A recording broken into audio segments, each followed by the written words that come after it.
কিভাবে বুঝবেন যে ডেঙ্গু জ্বর হয়েছে, অর্থাৎ পরীক্ষায় কিভাবে কনফার্ম করবেন? সাধারণত দুটি পরীক্ষায় আমরা বেশি করে থাকি।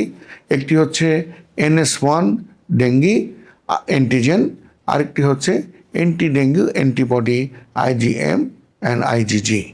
এছাড়াও PCR অন্যান্য পদ্ধতিতে ডেঙ্গু জ্বর শিওর হওয়া যায়, তবে সেগুলো সাধারণত আমরা করি না। মনে রাখতে হবে যে ডেঙ্গু জ্বর দেখা যাওয়ার প্রথম 4 থেকে 5 দিনের মধ্যেই NS1 অ্যান্টিজেনটি পজিটিভ হয়। এরপরে কিন্তু এর কার্যকারিতা থাকে না। 4 বা 5 দিন পার হয়ে গেলে তারপরে কিন্তু আপনাকে করতে হবে অ্যান্টিবডি, এবং অ্যান্টিবডির মধ্যে দুটো আছে, একটি IgM, একটি IgG।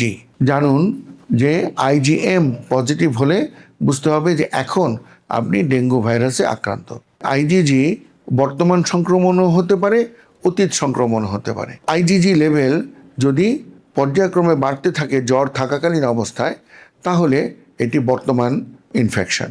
আর যদি দেখা যায় যে অতীতে আপনাকে ডেঙ্গু মশা কামড়েছে, হয়তো জ্বর হয়েছে, হয়তো জ্বর হয়নি, সেক্ষেত্রেও এই IgGটি পজিটিভ হতে পারে।